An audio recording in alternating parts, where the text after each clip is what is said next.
چیرته یې سړی زه اوس په دې بازار کې یم ته خو ډېر ما ته چې مېلمانه لرل بخیر جوړ ته کړه قراري ده خیر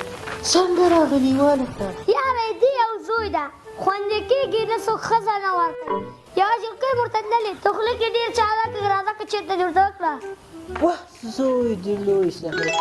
بېغمه اوسئ دا خو د نیم منټ کار ته کمیشن به ما ته کې راکوئ که نه ګوره ما ته به ښه خرچه کې راکوئ زه په ذمهواري د کوم راځئ چې ورپسې ورځو حاجي شمرو موږ په دې لپاره راغلي یو زوروره د دې حاجي صمدین یو زوی ده ډېر ښه زوی ده موږ په دې کلي کې جنوکۍ نه ورته خوښېږي اوس هغه تا لور ده پایا عزت کې لور خور خو دې ورکړې شی ده د حاجي صمدین زوی ته دې نه غواړو مالګچې ته دې راکړه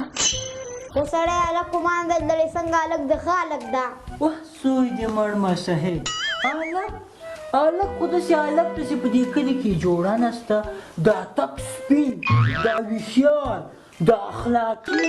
خدای کوم اخلاق ورکړي دی د ما لور نسته که اوس په ویشتي ورکړې وه 5 وخته جومات سره لمونځ کوي ډېر ښه هلک ته ساته سړیه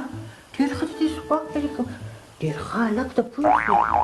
پاکه دا موقع ده زړه درته وایم ډېر ښه هلک ده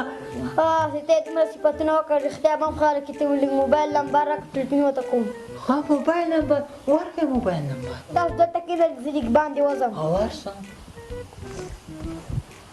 الو سلام علیکم حاجي ثمرالدین زوی کوتې ثمرالدین زوی دا سوی یو پوښتنه مې درنه کوله چا ویل ته ډېر لمونځګزار یې دا که عید لمونځ په څو بجې کېږي که عید لمونځ په 2 بجې که په 3 بجې زه څه خبر یم ته خو ویله ما ته سم شین ښکاري دا څنګه خبرې کوې بند کوم بیا ډېرې خبرې مه کوم مغزه یې راته خراب خبره دې وروسته تا دواړه په کومه راغلي پېغلې پرته دې چې فشار راونه ګوري لکه نه کېږي ته کښېنه تا سره مې لیک کار ما سره کار ده څه شي کار دی دا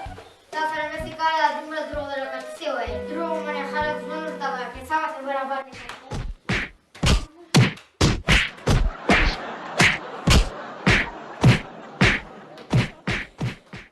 کوي